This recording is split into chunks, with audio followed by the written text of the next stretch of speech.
"I am afraid, Watson, that I shall have to go," said Holmes, as we sat down together to our breakfast one morning. "Go? Where to?" "To Dartmoor, to King's Pyland." I was not surprised. Indeed, my only wonder was that he had not already been mixed up in this extraordinary case, which was the one topic of conversation through the length and breadth of England. For a whole day my companion had rambled about the room with his chin upon his chest and his brows knitted, charging and recharging his pipe with the strongest black tobacco, and absolutely deaf to any of my questions or remarks. Fresh editions of every paper had been sent up by our newsagent, only to be glanced over and tossed down into a corner. Yet silent as he was, I knew perfectly well what it was over which he was brooding. There was but one problem before the public which could challenge his powers of analysis, and that was the singular disappearance of the favourite for the Wessex Cup and the tragic murder of its trainer. When, therefore, he suddenly announced his intention of setting out for the scene of the drama, it was only what I had both expected and hoped for. "I should be most happy to go down with you if I should not be in the way," said I.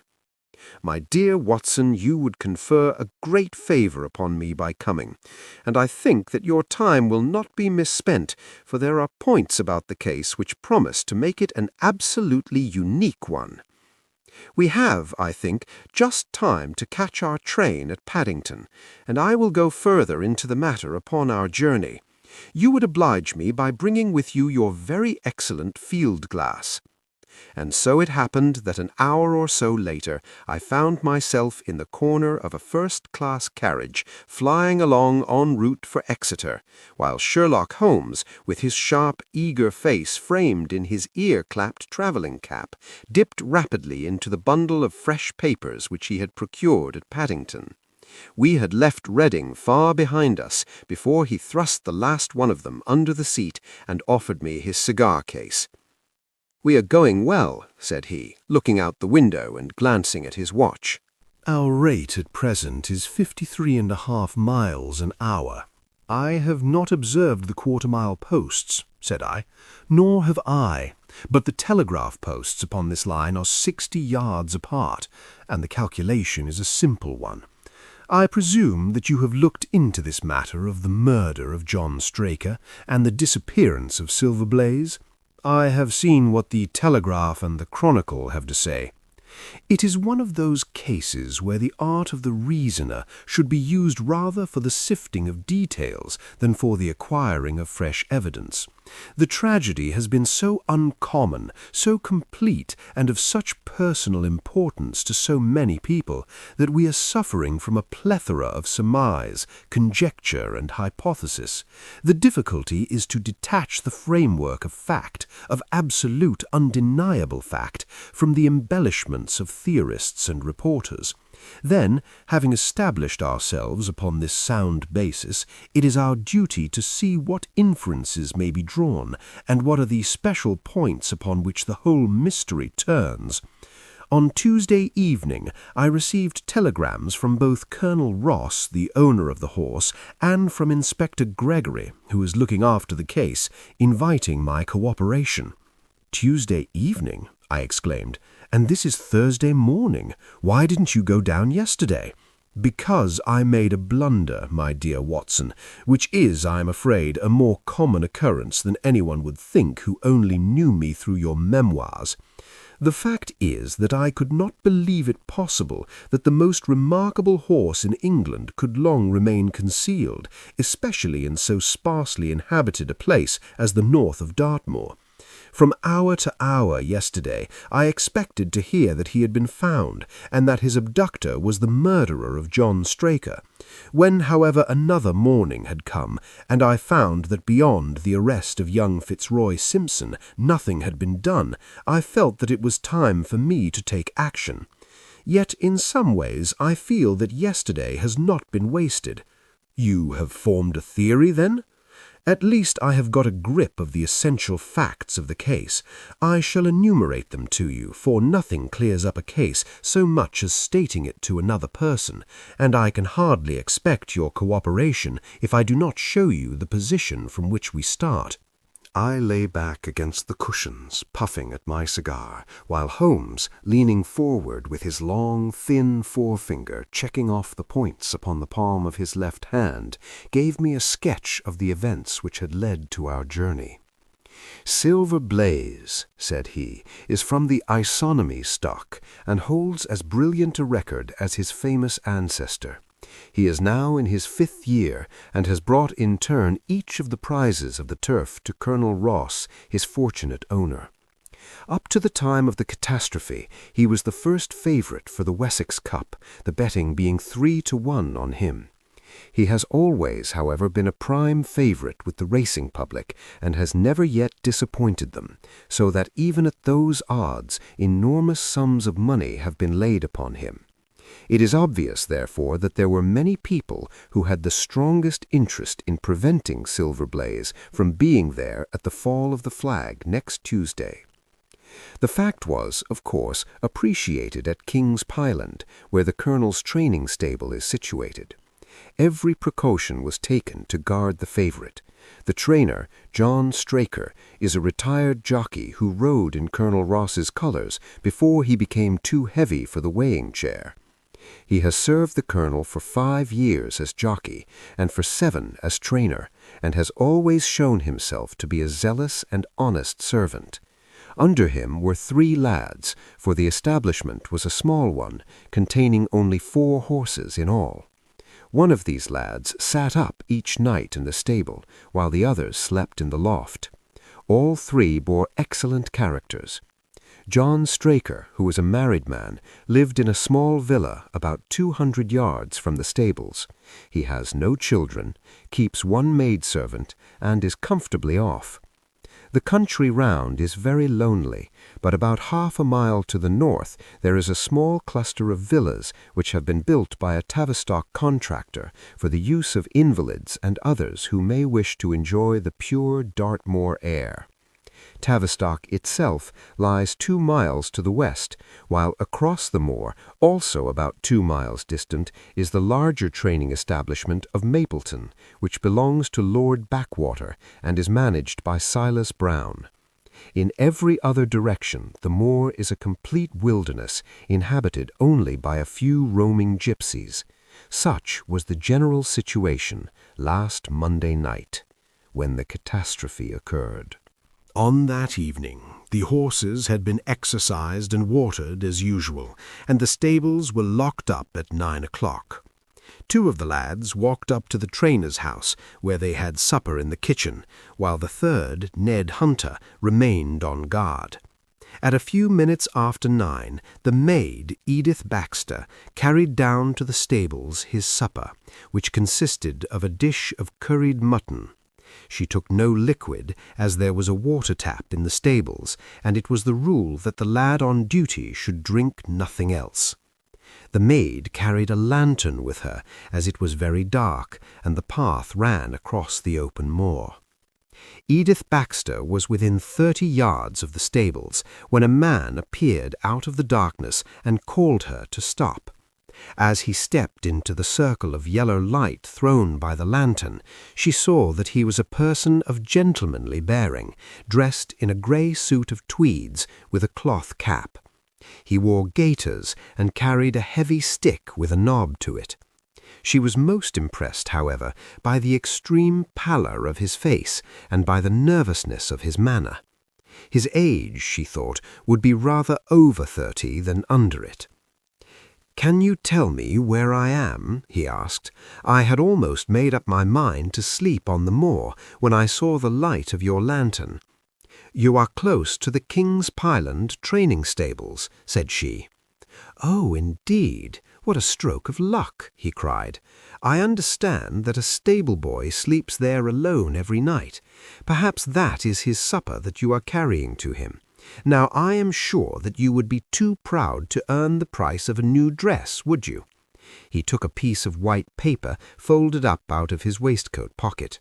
See that the boy has this tonight, and you shall have the prettiest frock that money can buy." She was frightened by the earnestness of his manner, and ran past him to the window through which she was accustomed to hand the meals. It was already opened, and Hunter was seated at the small table inside. She had begun to tell him of what had happened when the stranger came up again. "Good evening," said he, looking through the window. "I wanted to have a word with you." The girl has sworn that as he spoke she noticed the corner of the little paper packet protruding from his closed hand. "What business have you here?" asked the lad. "It's business that may put something into your pocket," said the other. "You've 2 horses in for the Wessex Cup, Silver Blaze and Bayard. Let me have the straight tip, and you won't be a loser. Is it a fact that at the weights Bayard could give the other 100 yards in 5 furlongs, and that the stable have put their money on him?" "So you're one of those damned touts," cried the lad. "I'll show you how we serve them in King's Pyland." He sprang up and rushed across the stable to unloose the dog. The girl fled away to the house, but as she ran, she looked back and saw that the stranger was leaning through the window. A minute later, however, when Hunter rushed out with the hound, he was gone, and though he ran all round the buildings, he failed to find any trace of him. "One moment," I asked. "Did the stable boy, when he ran out with the dog, leave the door unlocked behind him?" "Excellent, Watson, excellent," murmured my companion. "The importance of the point struck me so forcibly that I sent a special wire to Dartmoor yesterday to clear the matter up. The boy locked the door before he left it. The window, I may add, was not large enough for a man to get through." Hunter waited until his fellow grooms had returned, when he sent a message to the trainer and told him what had occurred. Straker was excited at hearing the account, although he does not seem to have quite realized its true significance. It left him, however, vaguely uneasy, and Mrs. Straker, waking at 1 in the morning, found that he was dressing. In reply to her inquiries, he said that he could not sleep on account of his anxiety about the horses, and that he intended to walk down to the stables to see that all was well. She begged him to remain at home, as she could hear the rain pattering against the window, but in spite of her entreaties, he pulled on his large mackintosh and left the house. Mrs. Straker awoke at 7 in the morning to find that her husband had not yet returned. She dressed herself hastily, called the maid, and set off for the stables. The door was open. Inside, huddled together upon a chair, Hunter was sunk in a state of absolute stupor. The favourite stall was empty, and there were no signs of his trainer. The 2 lads who slept in the chaff-cutting loft above the harness room were quickly aroused. They had heard nothing during the night, for they are both sound sleepers. Hunter was obviously under the influence of some powerful drug, and as no sense could be got from him, he was left to sleep it off, while the 2 lads and the 2 women ran out in search of the absentees. They still had hopes that the trainer had, for some reason, taken out the horse for early exercise, but on ascending the knoll near the house, from which all the neighbouring moors were visible, they not only could see no signs of the missing favourite, but they perceived something which warned them that they were in the presence of a tragedy. About a quarter of a mile from the stables, John Straker's overcoat was flapping from a furze bush. Immediately beyond there was a bowl-shaped depression in the moor, and at the bottom of this was found the dead body of the unfortunate trainer. His head had been shattered by a savage blow from some heavy weapon, and he was wounded on the thigh, where there was a long, clean cut, inflicted evidently by some very sharp instrument. It was clear, however, that Straker had defended himself vigorously against his assailants, for in his right hand he held a small knife which was clotted with blood up to the handle, while in his left he clasped a red and black silk cravat, which was recognized by the maid as having been worn on the preceding evening by the stranger who had visited the stables. Hunter, on recovering from his stupor, was also quite positive as to the ownership of the cravat. He was equally certain that the same stranger had, while standing at the window, drugged his curried mutton and so deprived the stables of their watchman. As to the missing horse, there were abundant proofs in the mud which lay at the bottom of the fatal hollow that he had been there at the time of the struggle. But from that morning he has disappeared, and although a large reward has been offered, and all the gypsies of Dartmoor are on the alert, no news has come of him. Finally, an analysis has shown that the remains of his supper left by the stable lad contain an appreciable quantity of powdered opium, while the people at the house partook of the same dish on the same night without any ill effect. Those are the main facts of the case, stripped of all surmise and stated as baldly as possible. I shall now recapitulate what the police have done in the matter. Inspector Gregory, to whom the case has been committed, is an extremely competent officer. Were he but gifted with imagination, he might rise to great heights in his profession.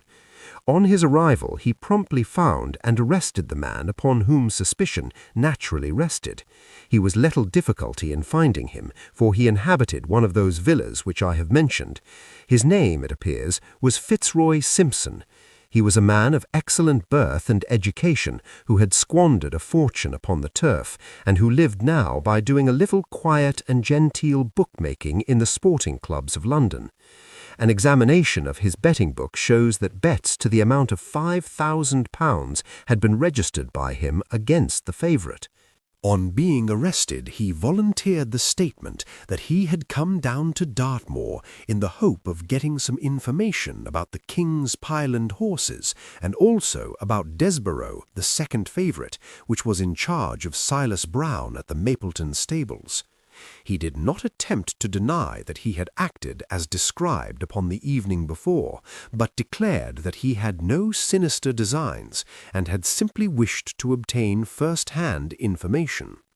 When confronted with his cravat, he turned very pale, and was utterly unable to account for its presence in the hand of the murdered man.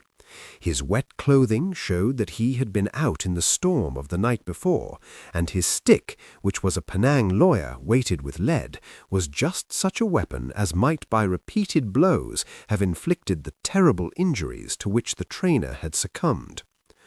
On the other hand, there was no wound upon his person, while the state of Straker's knife should show that one at least of his assailants must bear his mark upon him. There you have it all in a nutshell, Watson, and if you can give me any light, I shall be infinitely obliged to you. I had listened with the greatest interest to the statement which Holmes, with characteristic clearness, had laid before me. Though most of the facts were familiar to me, I had not sufficiently appreciated their relative importance, nor their connection to each other. Is it not possible, I suggested, that the incised wound upon Straker may have been caused by his own knife in the convulsive struggles which follow any brain injury? It is more than possible, it is probable, said Holmes.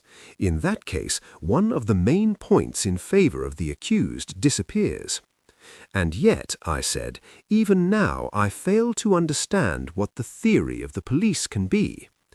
I am afraid that whatever theory we state has very grave objections to it, returned my companion. The police, I take it, that this Fitzroy Simpson, having drugged the lad, and having in some way obtained a duplicate key, opened the stable door and took out the horse, with the intention, apparently, of kidnapping him altogether. His bridle is missing, so that Simpson must have put this on. Then, having left the door open behind him, he was leading the horse away over the moor, when he was either met or overtaken by the trainer. A row naturally ensued. Simpson beat out the trainer's brains with his heavy stick without receiving any injury from the small knife that Straker used in self-defense, and then the thief either led the horse on to some secret hiding-place, or else it may have bolted during the struggle and be now wandering out on the moors. That is the case as it appears to the police, and improbable as it is, all other explanations are more improbable still. However, I shall very quickly test the matter when I am once upon the spot, and until then I cannot really get much further than our present position. It was evening before we reached the little town of Tavistock, which lies like the boss of a shield in the middle of the huge circle of Dartmoor. 2 gentlemen were awaiting us in the station, the one a tall, fair man with lion-like hair and beard and curiously penetrating light blue eyes. The other a small, alert person, very neat and dapper, in a frock-coat and gaiters, with trim little side whiskers and an eyeglass. The latter was Colonel Ross, the well-known sportsman, the other Inspector Gregory, a man who was rapidly making his name in the English detective service. "I'm delighted that you've come down, Mr. Holmes," said the Colonel. "The inspector here has done all that could possibly be suggested, but I wish to leave no stone unturned in trying to avenge poor Straker and in recovering my horse." "Have there been any fresh developments?" asked Holmes. "I'm sorry to say that we've made very little progress," said the inspector. "We have an open carriage outside, and as you would no doubt like to see the place before the light fails, we might talk it over as we drive." A minute later we were all seated in a comfortable landau, and were rattling through the quaint old Devonshire city. Inspector Gregory was full of his case, and poured out a stream of remarks, while Holmes threw in an occasional question or interjection. Colonel Ross leaned back with his arms folded and his hat tilted over his eyes, while I listened with interest to the dialogue of the 2 detectives. Gregory was formulating his theory, which was almost exactly what Holmes had foretold in the train. "The net is drawn pretty close round Fitzroy Simpson," he remarked, "and I believe myself that he is our man. At the same time, I recognize that the evidence is purely circumstantial, and that some new development may upset it." "How about Straker's knife?" "We have quite come to the conclusion that he wounded himself in his fall. If so, it would tell against this man Simpson. Undoubtedly, he has neither a knife nor any sign of a wound. The evidence against him is certainly strong. He had a great interest in the disappearance of the favourite. He lies under suspicion of having poisoned the stable boy. He was undoubtedly out in the storm. He was armed with a heavy stick, and his cravat was found in the dead man's hand. I really think we have enough to go before a jury." Holmes shook his head. "A clever counsel would tear it all to rags," said he. "Why should he take the horse out of the stable? If he wished to injure it, why could he not do it there? Has a duplicate key been found in his possession? What chemist sold him the powdered opium? Above all, where could he, a stranger to the district, hide a horse, and such a horse as this? What is his own explanation as to the paper which he wished the maid to give to the stable boy?" "He says that it was a £10 note. One was found in his purse, but your other difficulties are not so formidable as they seem. He is not a stranger to the district. He has twice lodged at Tavistock in the summer. The opium was probably brought from London. The key, having served its purpose, would be hurled away. The horse may be at the bottom of one of the pits or old mines upon the moor." "What does he say about the cravat?" "He acknowledges that it is his, and declares that he had lost it, but a new element has been introduced to the case which may account for his leading the horse from the stable." Holmes pricked up his ears. "We have found traces which show that a party of gypsies encamped within a mile of the spot where the murder took place.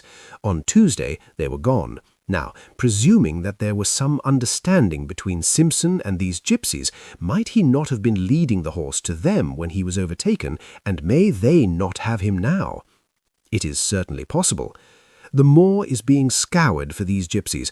I have also examined every stable and outhouse in Tavistock, and for a radius of 10 miles. There is another training stable quite close, I understand. Yes, and that is a factor which we must certainly not neglect. As Desborough, their horse, was second in the betting, they had an interest in the disappearance of the favourite. Silas Brown, the trainer, is known to have had large bets upon the event, and he was no friend to poor Straker. We have, however, examined the stables, and there is nothing to connect him with the affair." "And nothing to connect this man Simpson with the interests of the Mapleton stables?" "Nothing at all." Holmes leaned back in the carriage, and the conversation ceased. A few minutes later, our driver pulled up at a neat little red brick villa with overhanging eaves which stood by the road. Some distance off, across a paddock, lay a long grey tiled outbuilding. In every other direction, the low curves of the moor, bronze-coloured from the fading ferns, stretched away to the skyline, broken only by the steeples of Tavistock and by a cluster of houses away to the westward which marked the Mapleton stables. We all sprang out, with the exception of Holmes, who continued to lean back with his eyes fixed upon the sky in front of him, entirely absorbed in his own thoughts. It was only when I touched his arm that he roused himself with a violent start and stepped out of the carriage. "Excuse me," said he, turning to Colonel Ross, who had looked at him in some surprise. "I was daydreaming." There was a gleam in his eyes and a suppressed excitement in his manner, which convinced me, used as I was to his ways, that his hand was upon a clue, though I could not imagine where he had found it. "Perhaps you would prefer at once to go on to the scene of the crime, Mr. Holmes?" said Gregory. "I think that I should prefer to stay here a little and go into one or two questions of detail. Straker was brought back here, I presume?" "Yes, he lies upstairs. The inquest is tomorrow." "He has been in your service some years, Colonel Ross?" "I have always found him an excellent servant." "I presume that you made an inventory of what he had in his pockets at the time of his death, Inspector?" "I have the things themselves in the sitting-room, if you would care to see them." "I should be very glad." We all filed into the front room and sat round the central table while the inspector unlocked a square tin box and laid a small heap of things before us.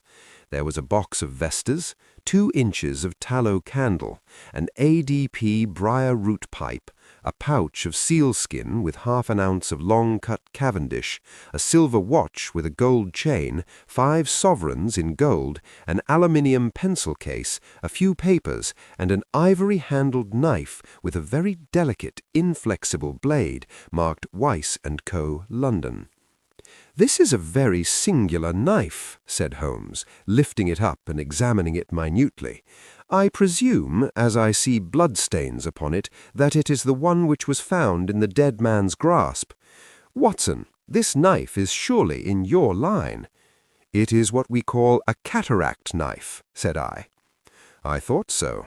A very delicate blade, devised for very delicate work. A strange thing for a man to carry with him upon a rough expedition, especially as it would not shut in his pocket." "The tip was guarded by a disc of cork which we found beside his body," said the inspector. "His wife tells us that the knife had lain upon the dressing-table and that he had picked it up as he left the room.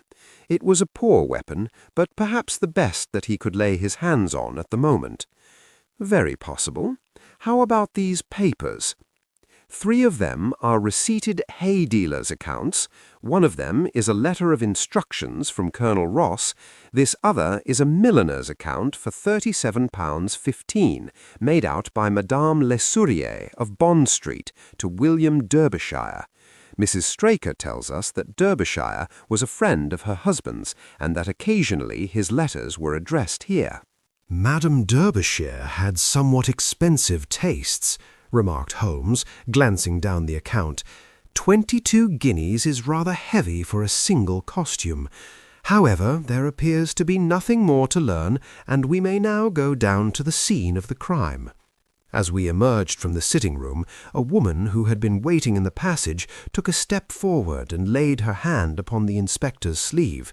Her face was haggard and thin and eager, stamped with the print of a recent horror. "Have you got them? Have you found them?" she panted. "No, Mrs. Straker, but Mr. Holmes here has come from London to help us, and we shall do all that is possible." "Surely I met you in Plymouth at a garden party some little time ago, Mrs. Straker," said Holmes. "No, sir, you are mistaken." "Dear me! Why, I could have sworn to it. You wore a costume of dove-coloured silk with ostrich feather trimming."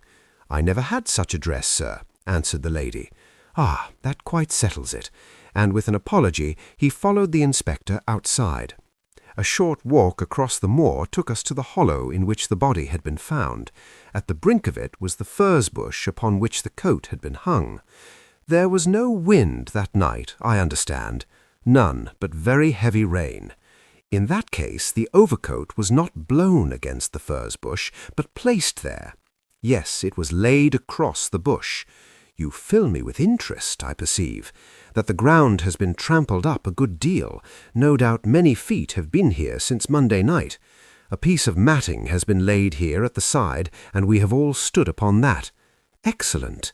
In this bag I have one of the boots which Straker wore, one of Fitzroy Simpson's shoes, and a cast horseshoe of silver blaze. My dear Inspector, you surpass yourself. Holmes took the bag, and descending into the hollow, he pushed the matting into a more central position. Then, stretching himself upon his face and leaning his chin upon his hands, he made a careful study of the trampled mud in front of him. "Hullo," said he suddenly, "what's this?" It was a wax vesta, half burned, which was so coated with mud that it looked at first like a little chip of wood. "I cannot think how I came to overlook it," said the inspector, with an expression of annoyance. "It was invisible, buried in the mud. I only saw it because I was looking for it. What, you expected to find it? I thought it not unlikely." He took the boots from the bag and compared the impressions of each of them with marks upon the ground. Then he clambered up to the rim of the hollow and crawled about among the ferns and bushes. "I'm afraid that there are no more tracks," said the inspector. "I have examined the ground very carefully for 100 yards in each direction." "Indeed," said Holmes, rising. "I should not have the impertinence to do it again after what you say, but I should like to take a little walk over the moor before it grows dark, that I may know my ground tomorrow, and I think that I shall put this horseshoe into my pocket for luck." Colonel Ross, who had shown some signs of impatience at my companion's quiet and systematic method of work, glanced at his watch. "I wish you would come back with me, Inspector," he said. "There are several points on which I should like your advice, and especially as to whether we do not owe it to the public to remove our horse's name from the entries for the Cup." "Certainly not," cried Holmes with decision. "I should let the name stand." The colonel bowed. "I am very glad to have had your opinion, sir," he said. "You will find us at poor Straker's house when you have finished your walk, and we can drive together into Tavistock." He turned back with the inspector, while Holmes and I walked slowly across the moor. The sun was beginning to sink behind the stables of Mapleton, and the long sloping plain in front of us was tinged with gold, deepening into rich ruddy browns, where the faded ferns and brambles caught the evening light. But the glories of the landscape were all wasted upon my companion, who was sunk in the deepest thought. "It's this way, Watson," said he at last. "We may leave the question of who killed John Straker for the instant, and confine ourselves to finding out what has become of the horse. Now, supposing that he broke away during or after the tragedy, where could he have gone to? The horse is a very gregarious creature. If left to himself, his instincts would have been either to return to King's Pyland or go over to Mapleton. Why should he run wild upon the moor? He should surely have been seen by now. And why should gypsies kidnap him? These people always clear out when they hear of trouble, for they do not wish to be pestered by the police. They could not hope to sell such a horse. They would run a great risk and gain nothing by taking him. Surely that is clear. Where is he then? I have already said that he must have gone to King's Pyland or to Mapleton.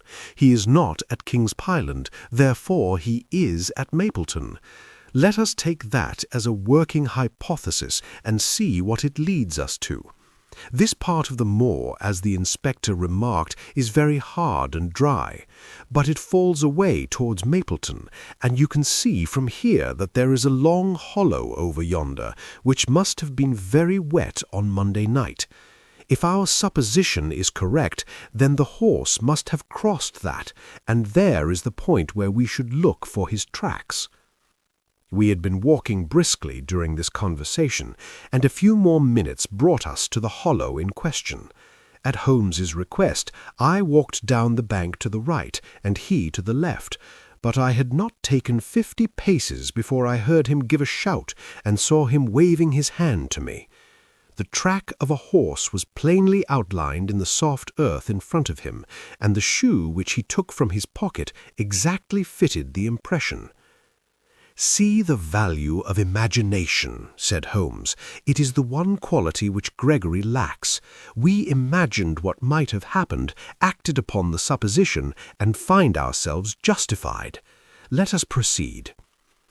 We crossed the marshy bottom and passed over a quarter of a mile of dry, hard turf. Again the ground sloped, and again we came on the tracks. Then we lost them for half a mile, but only to pick them up once more quite close to Mapleton. It was Holmes who saw them first, and he stood pointing with a look of triumph upon his face. A man's track was visible beside the horse's. "The horse was alone before," I cried. "Quite so. It was alone before.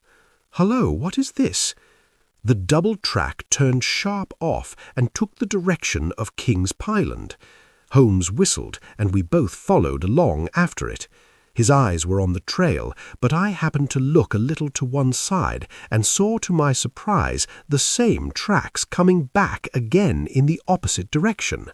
"One for you, Watson," said Holmes, when I pointed it out. "You have saved us a long walk which would have brought us back on our own traces.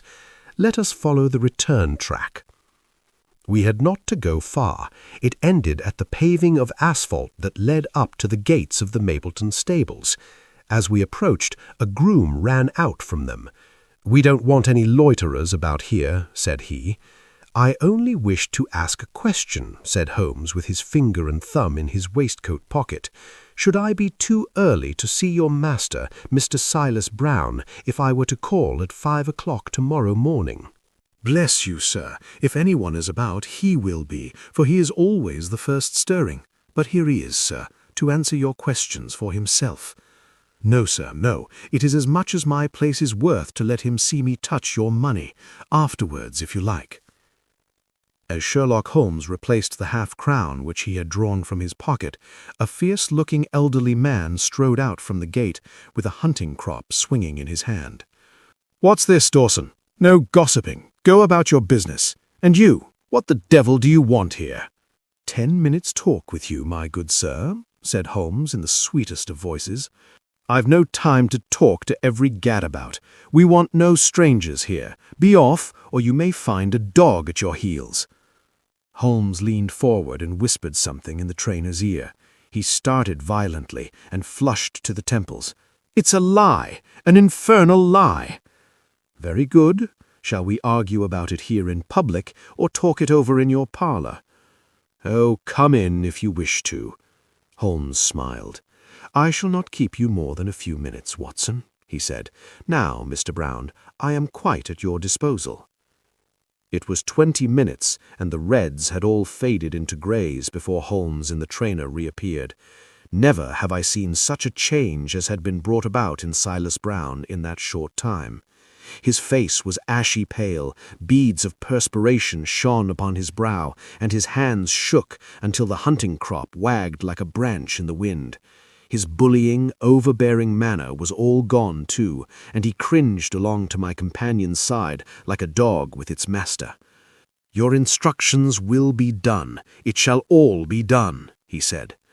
"There must be no mistake." Holmes looked around at him. The other winced as he read the menace in his eyes. "Oh no, there shall be no mistake. It shall be there. Should I change it first or not?" Holmes thought a little and then burst out laughing.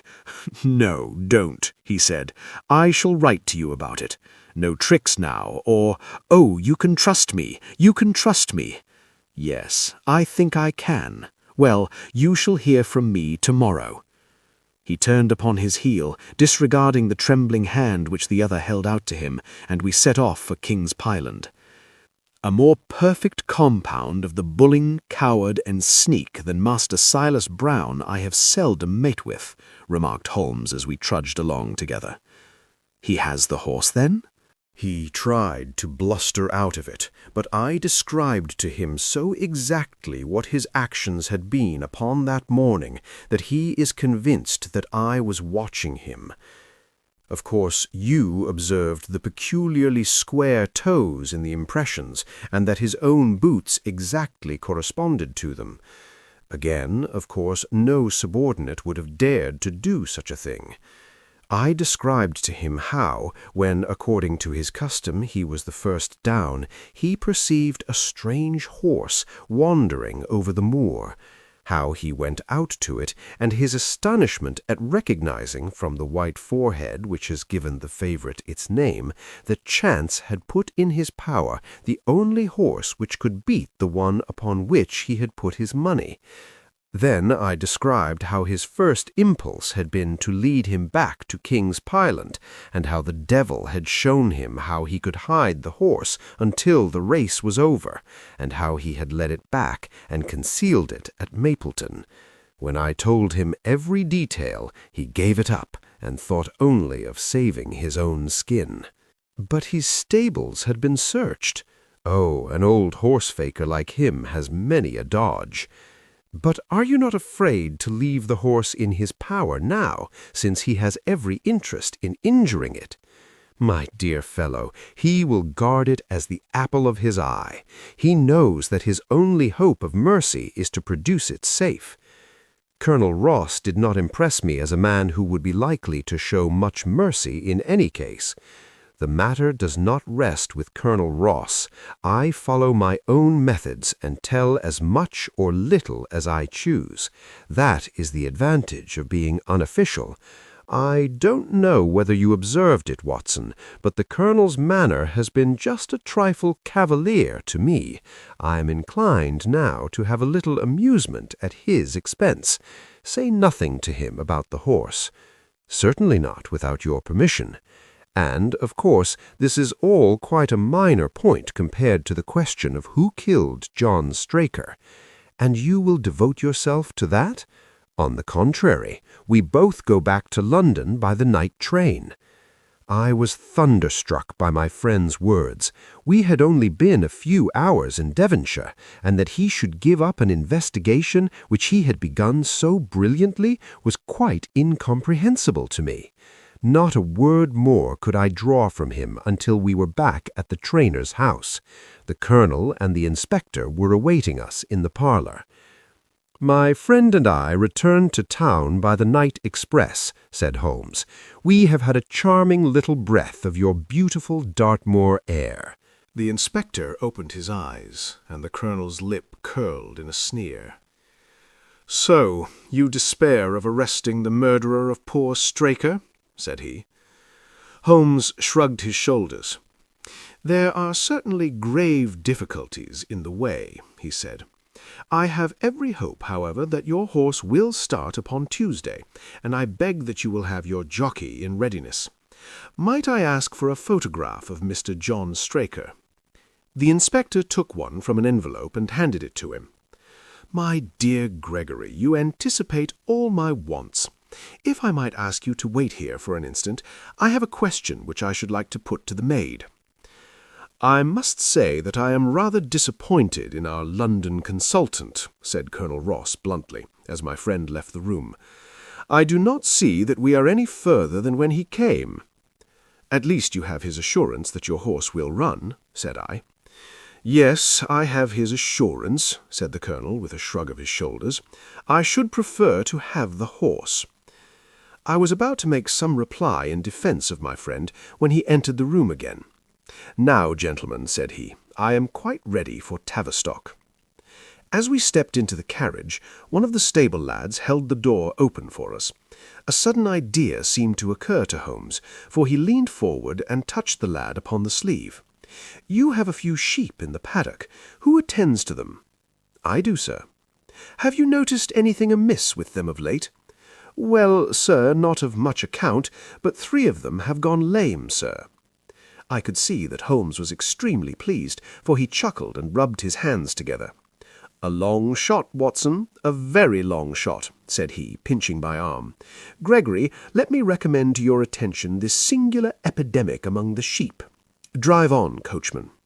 Colonel Ross still wore an expression which showed the poor opinion which he had formed of my companion's ability, but I saw by the inspector's face that his attention had been keenly aroused. "You consider that to be important?" he asked. "Exceedingly so. Is there any point to which you would wish to draw my attention? To the curious incident of the dog in the night-time. The dog did nothing in the night-time. That was the curious incident," remarked Sherlock Holmes. 4 days later, Holmes and I were again in the train, bound for Winchester to see the race for the Wessex Cup. Colonel Ross met us by appointment outside the station, and we drove in his drag to the course beyond the town. His face was grave, and his manner was cold in the extreme. "I have seen nothing of my horse," said he. "I suppose that you would know him when you saw him?" asked Holmes. The colonel was very angry. "I have been on the turf for 20 years, and never was asked such a question as that before," said he. "A child would know Silver Blaze, with his white forehead and his mottled-off foreleg. How is the betting? Well, that is the curious part of it. You could have got 15 to 1 yesterday, but the price has become shorter and shorter, until you can hardly get 3 to 1 now." Said Holmes. "Somebody knows something, that is clear." As the drag drew up in the enclosure near the grandstand, I glanced at the card to see the entries. It ran, "Wessex Plate. 50 sovs each half-feet, with 1,000 sovs added for 4 and 5-year-olds. Second, £300. Third, £200. New course, 1 mile and 5 furlongs. 1. Mr. Heath Newton's The Negro. Red cap, cinnamon jacket.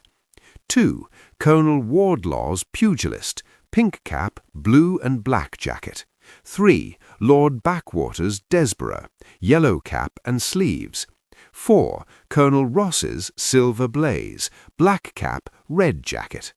5. Duke of Balmoral's Iris, yellow and black stripes. 6. Lord Singleford's Rasper, purple cap, black sleeves." "We scratched our other one and put all hopes on your word," said the colonel. "Why, what is that? Silver Blaze favourite?" 5 to 4 against Silver Blaze, roared the ring. 5 to 4 against Silver Blaze. 5 to 15 against Desborough. 5 to 4 on the field. "There are the numbers up," I cried. "They are all 6 there." "All 6 there? Then my horse is running," cried the colonel in great agitation. "But I don't see him. My colours have not passed."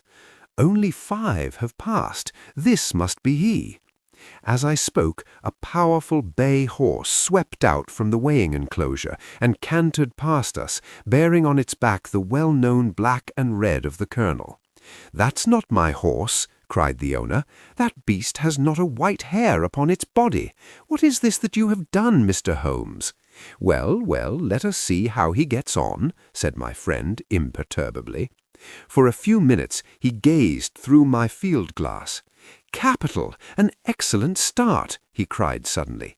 "There they are, coming round the curve." From our drag we had a superb view as they came up the straight. The 6 horses were so close together that a carpet could have covered them, but halfway up the yellow of the Mapleton stable showed to the front. Before they reached us, however, Desborough's bolt was shot, and the colonel's horse, coming away with a rush, passed the post a good 6 lengths before its rival, the Duke of Balmoral's Iris, making a bad third. "It's my race, anyhow," gasped the colonel, passing his hand over his eyes. "I confess that I can make neither head nor tail of it. Don't you think that you have kept up your mystery long enough, Mr. Holmes?" "Certainly, Colonel, you shall know everything. Let us all go round and have a look at the horse together. Here he is," he continued, as we made our way into the weighing enclosure, where only owners and their friends find admittance. "You have only to wash his face and his leg in spirits of wine, and you will find that he is the same old Silver Blaze as ever." "You take my breath away." I found him in the hands of a faker and took the liberty of running him just as he was sent over. My dear sir, you have done wonders. The horse looks very fit and well. It never went better in its life. I owe you 1,000 apologies for having doubted your ability. You have done me a great service by recovering my horse. You would do me a greater still if you could lay your hands on the murderer of John Straker." "I have done so," said Holmes quietly. The Colonel and I stared at him in amazement. "You have got him? Where is he then?" "He's here." "Here? Where?" "In my company at the present moment." The Colonel flushed angrily.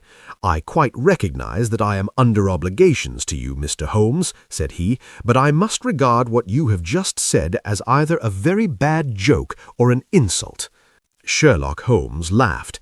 "I assure you that I have not associated you with the crime, Colonel," said he. "The real murderer is standing immediately behind you." He stepped past and laid his hand upon the glossy neck of the thoroughbred. "The horse!" cried both the Colonel and myself. "Yes, the horse. And it may lessen his guilt if I say that it was done in self-defense, and that John Straker was a man who was entirely unworthy of your confidence. But there goes the bell, and as I stand to win a little on this next race, I shall defer a lengthy explanation until a more fitting time." We had the corner of a Pullman car to ourselves that evening as we whirled back to London, and I fancy that the journey was a short one to Colonel Ross as well as to myself, as we listened to our companion's narrative of the events which had occurred at the Dartmoor training stables upon the Monday night, and the means by which he had unravelled them.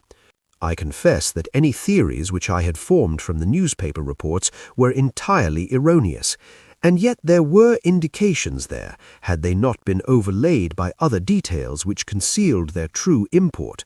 I went to Devonshire with the conviction that Fitzroy Simpson was the true culprit, although of course I saw that the evidence against him was by no means complete. It was while I was in the carriage, just as we reached the trainer's house, that the immense significance of the curried mutton occurred to me. You may remember that I was distrait, and remained sitting after you had all alighted. I was marvelling in my own mind how I could possibly have overlooked so obvious a clue. "I confess," said the Colonel, "that even now I cannot see how it helps us. It was the first link in my chain of reasoning. Powdered opium is by no means tasteless. The flavour is not disagreeable, but it is perceptible. Were it mixed with any ordinary dish, the eater would undoubtedly detect it, and would probably eat no more. A curry was exactly the medium which would disguise this taste. By no possible supposition could this stranger, Fitzroy Simpson, have caused curry to be served in the trainer's family that night, and it is surely too monstrous a coincidence to suppose that he happened to come along with powdered opium upon the very night when a dish happened to be served which would disguise the flavour. That is unthinkable. Therefore, Simpson becomes eliminated from the case, and our attention centres upon Straker and his wife, the only two people who could have chosen curried mutton for supper that night. The opium was added after the dish was set aside for the stable-boy, for the others had the same for supper with no ill effects. Which of them, then, had access to that dish without the maid seeing them? Before deciding that question, I had grasped the significance of the silence of the dog, for one true inference invariably suggests others. The Simpson incident had shown me that a dog was kept in the stables, and yet, though someone had been in and fetched out a horse, he had not barked enough to arouse the two lads in the loft. Obviously, the midnight visitor was someone whom the dog knew very well.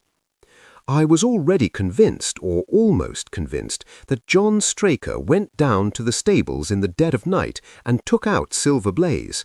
For what purpose? For a dishonest one, obviously, or why should he drug his own stable-boy? And yet I was at a loss to know why. There have been cases before now where trainers have made sure of great sums of money by laying against their own horses through agents and then preventing them from winning by fraud. Sometimes it's a pulling jockey, sometimes it's some surer and subtler means. What was it here? I hoped that the contents of his pockets might help me to form a conclusion. and they did so. You cannot forget the singular knife which was found in the dead man's hand, a knife which certainly no sane man would choose for a weapon. It was, as Dr. Watson told us, a form of knife which is used for the most delicate operations known in surgery, and it was to be used for a delicate operation that night. You must know, with your wide experience of turf matters, Colonel Ross, that it is possible to make a slight nick on the tendons of a horse's ham, and to do it subcutaneously, so as to leave absolutely no trace. A horse so treated would develop a slight lameness, which would be put down to a strain in exercise or a touch of rheumatism, but never to foul play. "Villain! Scoundrel!" cried the colonel. We have here the explanation of why John Straker wished to take the horse out onto the moor. So spirited a creature would have certainly roused the soundest of sleepers when it felt the prick of the knife. It was absolutely necessary to do it in the open air. "I have been blind!" cried the colonel. "Of course that was why he needed the candle and struck the match." Undoubtedly, but in examining his belongings, I was fortunate enough to discover not only the method of the crime, but even its motives. As a man of the world, Colonel, you know that men do not carry other people's bills about in their pockets. We have most of us quite enough to do to settle our own. I at once concluded that Straker was leading a double life and keeping a second establishment.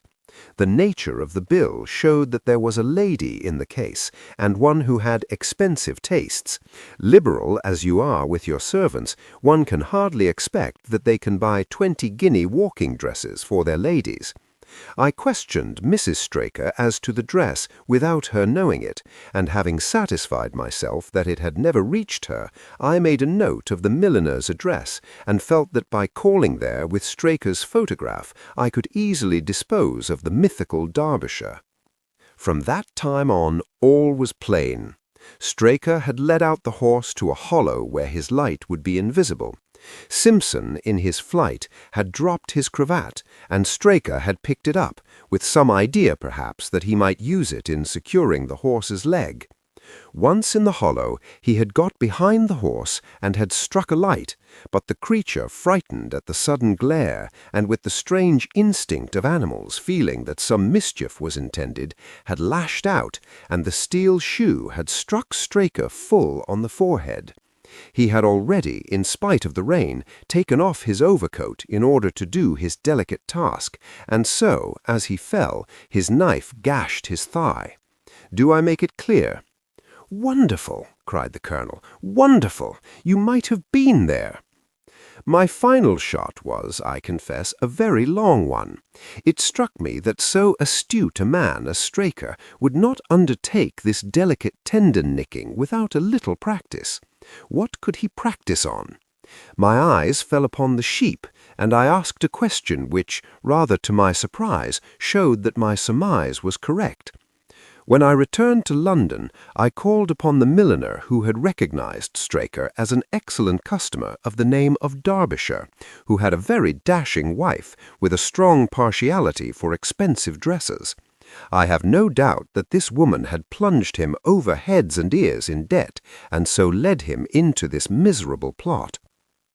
"You have explained all but one thing," cried the colonel. "Where was the horse?" "Ah, it bolted, and was cared for by one of your neighbours. We must have an amnesty in that direction, I think. This is Clapham Junction, if I am not mistaken, and we shall be in Victoria in less than 10 minutes. If you care to smoke a cigar in our rooms, Colonel, I shall be happy to give you any other details which might interest you." Thanks for listening. Subscribe for more classic Sherlock Holmes mysteries.